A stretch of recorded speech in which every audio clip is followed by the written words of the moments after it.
let's go ahead and introduce the players, as we have a very early spawning pool. But in the bottom left-hand position, as the yellow Zerg, who went for a 10 pool, it is FXO LoWeLy. Top right-hand corner, as the orange Protoss, we have CrunCher. And CrunCher scabbed. It's very early. By the way, do you know who did a peace sign to me, or not a peace, a victory sign to me yesterday? Jake. Bitter. He won a $500 Super Smash Brother bet.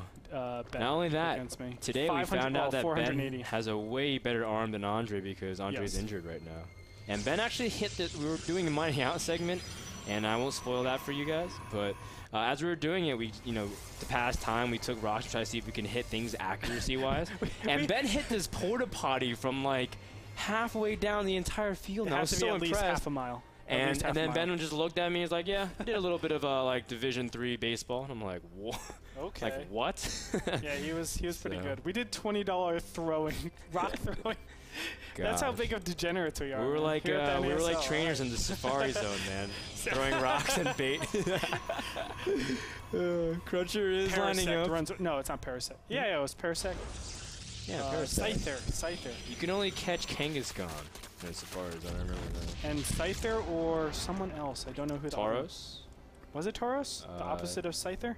Oh. Remember it, Electabuzz was the opposite. No, of Electabuzz. I remember that Pokemon episode where they had ketchup, dude. Electabuzz was in the electric place. Yeah, but it was Scyther versus Electabuzz. Dude, I know my Pokemon anime. All right, let's get into the game because you don't know your Pokemon. Are you kidding? Oh my goodness. $20. Scizor, are you talking about him? The evolved form of Scyther? All right, we'll talk about this later, man. We'll settle it later. Did you just say the evolved form of Scyther? Yeah. Is Scizor. Yeah, now you don't know your Pokemon. Okay, you clearly don't know what you're talking about. Now CrunCher, he's going. Shh, it's okay, Andre. I remember the first time I got schooled on stream. We see that CrunCher is going for a quick Nexus as per usual. Now the difference is that that CrunCher obviously did not try to go for any kind of cannons, which means his tech is very normal. Now the big thing in any kind of PvZ is what will Protoss use their first 100 gas on? Actually, that goes the same for Zerg too. What will they use their first gas on? Sometimes you see them just go up normally, to a Cybernetics core and tech really fast, or you can see them go for a really fast +1, and we've been seeing CrunCher being doing that. And look at that. Well, okay, here's the thing though. You see where the Cybernetics core is? It's not there. Yeah. No matter what, if your Cybernetics core is this late, you always get the +1. I don't care what build you're doing, you get the +1 because it's always going to incur some sort of reaction. If you decide to go double Stargate, cancel the +1, go double Stargate. What have you just done? You forced your opponent to defend against potential +1 timings, and from there, your Stargate play or your Dark Templar play or whatever play you're going is going to be stronger. Boom. Headshot. Knowledge I was told by the chat that it was Pinsir, the opposite of Scyther. But we do see that CrunCher is blocking the third. Did I tell you were wrong, that Scyther doesn't evolve into anything? He does. You're so wrong, dude. I'm talking about red-blue, bro. Yeah, but I'm talking about Pokemon in general. $20? That he evolves into Scizor in gold and silver, which everyone knows is the best. Oh my god. I just said red and blue. You're changing the rules on me, bro. We see the third blocked here from CrunCher with a pylon, and of course, LoWeLy using his gas to tech to layer and also get his speed. Now, LoWeLy, we were seeing earlier in game number 2 that he doesn't necessarily favor roaches in this matchup necessarily, at least not from this play just yet. But we also talked earlier how Daybreak's a map that you can have different kind of styles on. What kind of ZVP styles can really work on this map? The Stefano build. That's the #1 style I think that does best on this map. It excels at that period where Protoss is just trying to take a third and they don't quite have their tech. And I think that's like the go-to style on this map normally. But we see a very different style from LoWeLy. He's going for style. Yeah, layer tech. And again, double upgrades. You can see 2 evolution chambers, Baneling Nest, and a 4th hatchery. So it's interesting. He goes very heavy economy into his 2 base, and then goes boom, boom, 3rd, 4th hatchery. And that gives him that little boost in that economy that, or not economy, but larva that we normally see out of just fast 3 hatchery, and then you get your tech. I mean, this is the same build he did in #1. He's going to throw down an Infestation Pit sometime soon. Oh, he just started. There it is. Yeah. You are clairvoyant, sir. Well, I mean, I kind of know from game #1 this is the build that LoWeLy likes to do at CrunCher, and I feel like it's better because this time he was able to get up his economy much better, but you can see that this pylon doesn't go down in time before the Zealots make it out, but nonetheless, LoWeLy has at least scouted it, so he knows all the information that he needs. And Zealots with +1 can take out a surprise number of Zerglings. Yes. So I like the fact that LoWeLy's not just sending as a first initial Zerglings. A lot of Zergs just kind of like, oh, I'll just throw them out. How much damage can 4 Zealots do? The answer is a lot. Yes and no. This is actually the timing where LoWeLy is strongest. Remember, he's overdeveloped his ground units pretty extensively right now. This is normally when LoWeLy will start making units. So he defended that pretty easily. Now he has his third free. He can start droning up like crazy. He doesn't have to worry about his opponent doing anything tricky. Again, 4 Zealots being picked off over here. But yes, the +1 does pretty well here.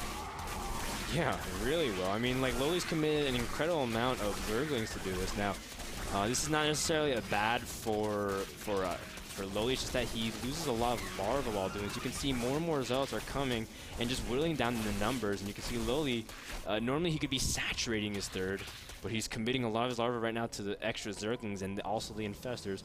Now, the Infestors will play a big key, obviously, in any kind of a follow-up push from CrunCher, but CrunCher is, instead of going for, you know, the double robo he did in game #1, he's going for really fast Archons again.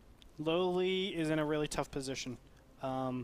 I think what he should do is start dropping some Spine Crawlers to receive this a little better. Yes, he does have his 1/1 finish, so he won't be super effective against the Zealots. But look at this, Banelings being morphed. I like the Banelings just to clear up the Zealots to begin with, but he needs more oomph in there. He needs something to deal with those Archons. I don't know if he has the means to. Well, the one Archon just dropped. The second one is about to drop as well, and that means only one Archon lives to see the day. CrunCher warping in incredible amount of units right now. He does have 7 gates currently, and no, just kidding, he has 8 gates, so he can really warp in an enormous amount of Zealots here. He doesn't have that much gas flexibility, but this Archon Zealot timing, he has to be really careful because eventually it becomes less and less effective as LoWeLy starts to harvest off of 4 hatcheries with Queens. And so CrunCher really needs to finish off soon, otherwise LoWeLy's going to be okay. Beautiful. And that was a great fungal, just stopping units from getting in too far, doing too much damage to those drones. The Archons get picked off. This is perfect. LoWeLy. Very nice. My God, man, this guy is so good. Now let's also think about this. How much gas was invested into an attack that did virtually nothing? Yes, it was opportunity cost that he lost right there. LoWeLy was not able to saturate his 5th and 6th gas, but still, the Infestor count is there. The Zerglings have good upgrades. He should be getting 2/2 pretty soon. He has Banelings out, and not only that, his opponent doesn't have the 3rd. LoWeLy is so far ahead. CrunCher just not performing well enough in that attack. I don't think really there could have been anything that he could have done to help, but still, I mean, freaking LoWeLy, man, he's so good. Yeah, LoWeLy doing very good job, dropping a lot of his Infestor energy immediately for his Infestor Terrans. Wasteful feedback there. I mean, you can tell CrunCher was eventually going to warp those high temperatures to Archons anyways, but with no real answer to the Zergling Infestors, CrunCher is basically becoming nullified. Wave after wave of units. He's warping in another set of units, 2 Archons and Zealots there, but of course, LoWeLy sees everything with his all-seeing Overlords. No 3rd attempt also because, again, great scouting with LoWeLy Zergling. So, CrunCher, this 2-base all-in is not working out for him. In fact, he's been piling resources. This whole time he could have actually been securing an expansion if he was able to manage that accordingly, but as a result, CrunCher trying to resort to the same old plan. And will it work this time, Andre? I'm going to say no. Because the whole idea is if you can preserve Archons, over time they become incredibly scary. And for Zerg, if you can preserve Infestors, same thought process. Exactly. And whoa, Baneling's speed finishes right in the face of those Zealots. And CrunCher, he's going to try to save his Archons from last time, but again, that's 7 Archons thus far that CrunCher's lost. And look at that, every single time you can see LoWeLy slowly starting to saturate this base, actually very fast. Saturate that base.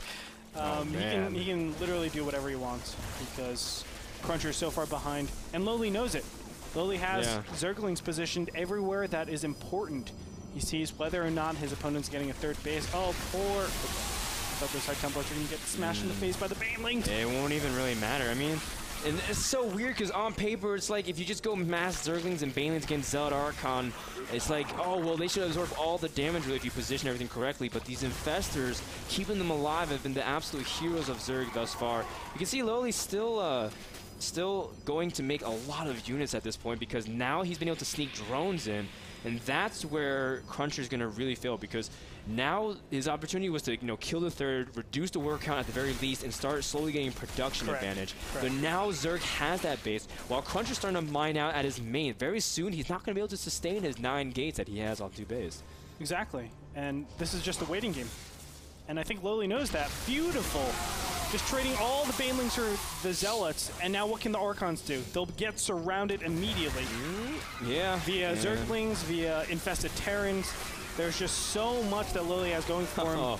And he has CrunCher. 2-2. Yeah. So they basically nullify the +2 from the Zealots. Oh, actually, no, just kidding. They don't. But now that Zealots have +2, I thought they were still on +1. So CrunCher does have those upgrades still going on, but he doesn't really have anything. Look at that, still warping in more Zealots and Archons. And looks like one Queen was out there abandoned, but nonetheless, LoWeLy still has enough units out here. Actually, I mean, what can really CrunCher do at this point? I think actually the +2 armor does. Well, CrunCher can't do anything. Oh, but the +2 armor does make it so that the Zealots still have to do 3 shots. But that being said, that information, GG. Andre. GG. LoWeLy takes game number 3 with really good.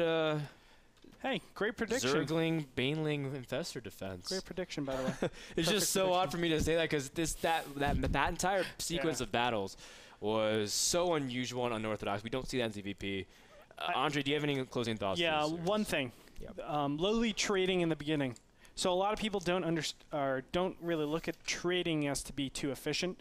But if you play Catan, everyone knows trading is more efficient. Is really efficient. But in chess, that's something like, do I give up my bishop for a knight? They're equal in like value, but when is it good, when is it bad?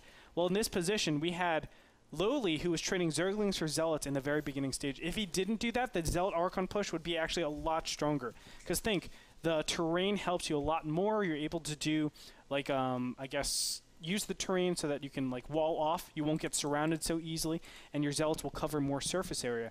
LoWeLy doing that actually enabled him to defend against the Zealot Archon push a little bit later. If he didn't do that, I think CrunCher would have been a lot more successful, and he would have been able to snowball his Archons. But overall, really great play by LoWeLy. CrunCher just bit the bullet there, and he takes the loss. But LoWeLy, what is his score now? He's 5-0. How much money is that? It's $750. So actually, no, he got a walk over Cats. So that doesn't really count. Oh yeah, you're right. So he's got $600 from NASL. But congratulations, LoWeLy. I think that almost secures his playoff spot. We'll have to find out for you at the very end of the show. But guys, don't go anywhere. Our next series will be between Alicia and Cats. And that series, as well as the previous series, was brought to you by Kingston HyperX, the people who provide the SSD and the memory for NASL Season 3, as well as an SSD. It's the winner of Puma vs. Sasa. And speaking of Sasa, he's actually here also for an interview, so don't go too far. We'll be back after a quick commercial break. This is Division 4 here at NASL Week number 5.